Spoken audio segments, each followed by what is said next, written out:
নমস্কার বন্ধুরা, ঝর্ণার বাঙালিয়ানায় সবাইকে স্বাগতম জানাচ্ছি। যে যেখানে বসে আমার এই রেসিপিটা দেখছেন সবাইকে অসংখ্য ধন্যবাদ।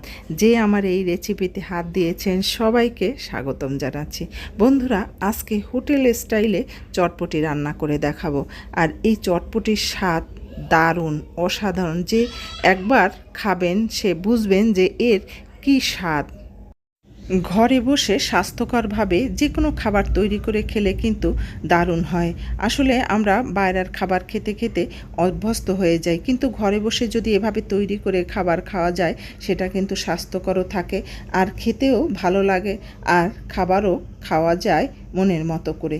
দেখেন বন্ধুরা, আমি কিন্তু এই চটপটিটা রান্না করেছি প্রায় 8 জনের জন্য। এবার দেখেন, আমি এই ডাবলি বুটটাকে আমি সারা রাত ভিজিয়ে রেখেছি।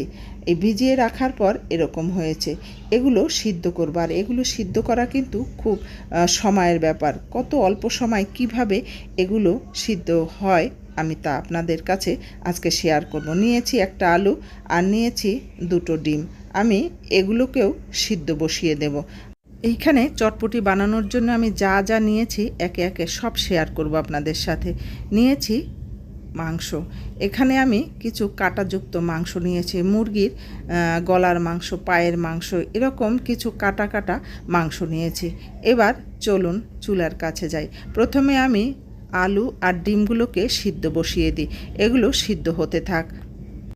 এবার আসছি ডাবলি বুটের কাছে। দেখেন বন্ধুরা, আমি ছোট্ট একটা পাতিল নিয়েছি সিদ্ধ করার জন্য।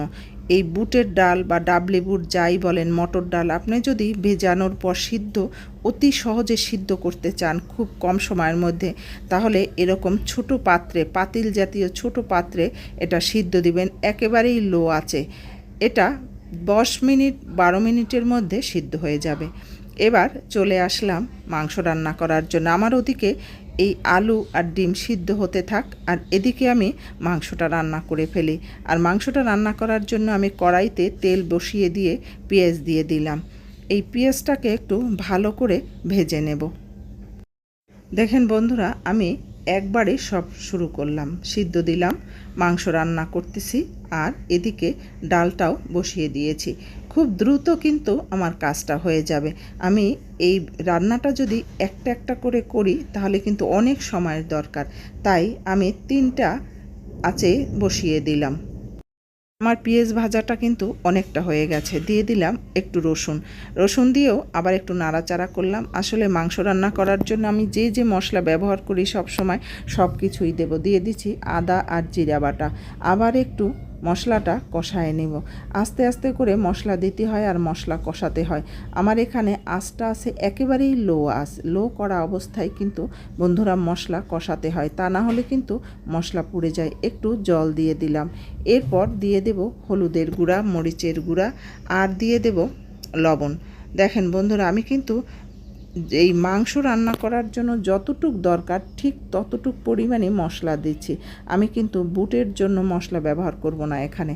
বুটের মশলা আলাদা। আমার ডালটা ফুটে উঠেছে, দেখেন উপর থেকে এইভাবে ফেনাটা তুলে ফেলবেন।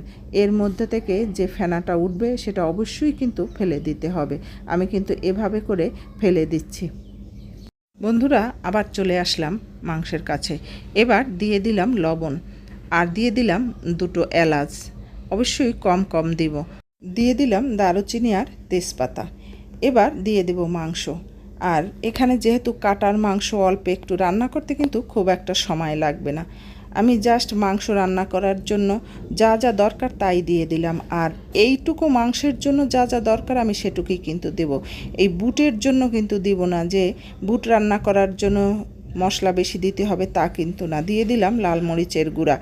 এবার একটু ঢাকনা দিয়ে দিয়ে রান্না করব যাতে খুব দ্রুত হয়ে যায়। এই মাংসটা কিন্তু খুব টেস্ট করে রান্না করতে হবে। আসলে আমরা যেভাবে ঘরে রান্না করি ঠিক সেভাবে রান্না করলেই হবে, কিন্তু মাংসটা কিন্তু কষা কষা রাখতে হবে, ঝোল রাখা যাবে না। বন্ধুরা, যে যেখানে বসে দেখছেন তাদেরকে বলবো, যদি ভালো লাগে লাইক, শেয়ার, সাবস্ক্রাইব করতে ভুলবেন না। এবার দিয়ে দিলাম ঝোল। মাংসটা সিদ্ধ হওয়ার জন্য যতটুক ঝোল দরকার ততটুক দিয়ে দেব। বন্ধুরা, যে যেখানে বসে দেখছেন তাদের বলবো অবশ্যই একদিন হলেও রান্না করে খেয়ে দেখবেন, দারুণ লাগে। আসলে হোটেলে যে খুব খুব স্বাদ করে রান্না করে, তার চেয়ে এভাবে যদি আমরা ঘরে বসে রান্না করে খাই, দেখবেন বাচ্চা বুড়ো যে খাক না কেন খুব স্বাদ করে তৃপ্তি করে খাবে। এদিকে চলে আসলাম, ওদিকে রান্না হতে থাক, এদিকে আমি একটা টক তৈরি করে নেব। আর তার জন্য দিয়ে দিলাম তেঁতুল আর জল। অবশ্যই আপনারা কম বেশি করে নিতে পারেন, যার যতটুক দরকার সে ততটুক করে নিতে পারেন। আমার যতটুক লাগবে আমি 5-6 জন লোকের জন্য তৈরি করছি, যেহেতু ঘরের জিনিস যদি বেশি কম লাগে আবার তৈরি করে নেব, তাই আপনাদের দেখানোর জন্য এখানে কিছুটা পরিমাণ তৈরি করে নিচ্ছি। দেখেন আমার ঘনত্বটা, তেঁতুলের ঘনত্বটা। বন্ধুরা, এভাবে কিন্তু তেঁতুলটাকে কষলে কষলে এর মধ্যে কাঠটা বের করে নিতে হবে, তাহলে একটু ভিজিয়ে রাখলে খুব দ্রুত হয়ে যাবে। আমি একটু জল দিয়ে দিলাম, কারণ আমার এই তেঁতুল গোলাটা একেবারেই ঘন হয়ে গেছে, তাই একটু পাতলা করে নিলাম।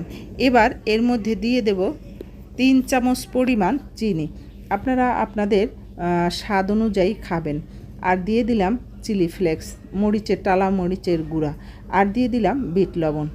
এবার এটাকে ভালো করে মিশিয়ে নেব, রেখে দিলাম এক পাশে।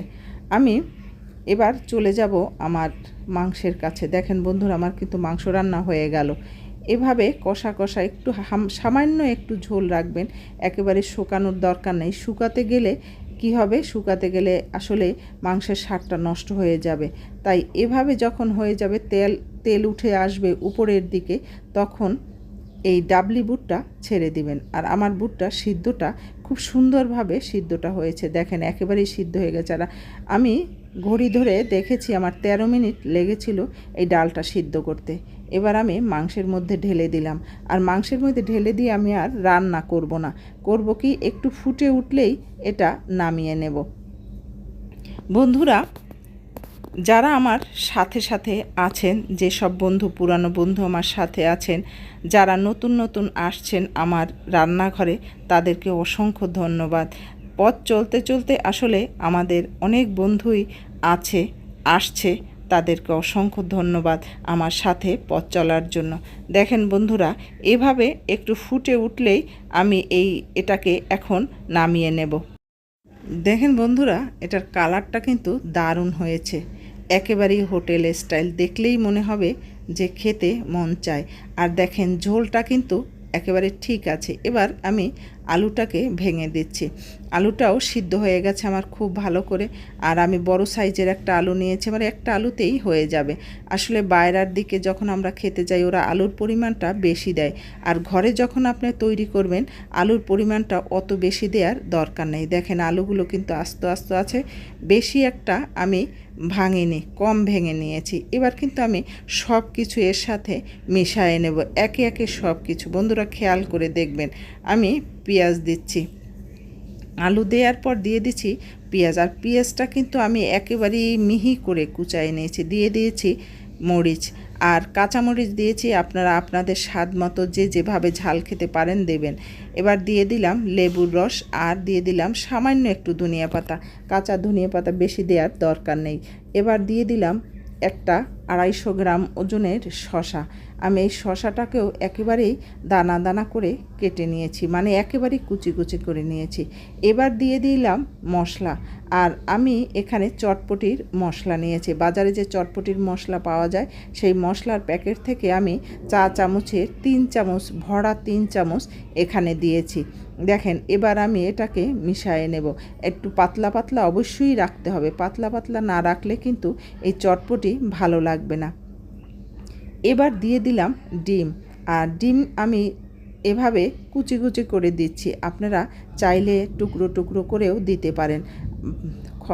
এটা যার যার পছন্দ অনুযায়ী, আপনার যদি ভালো লাগে কুচায়ে দিবেন, আর যদি টুকরো করে দিতে ভালো লাগে দিবেন। আপনার ঘরের পরিবারে যে যেভাবে খায় সেইভাবে দিবেন। বন্ধুরা, আমার কিন্তু চটপটি রান্না বা তৈরি করা হয়ে গেল।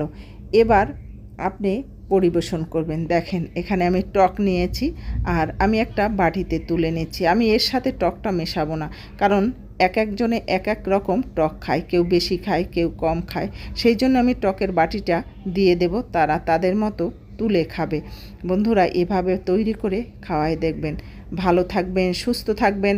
আবার নতুন একটা রেসিপি নিয়ে আপনাদের সামনে হাজির হব। ধন্যবাদ সবাই।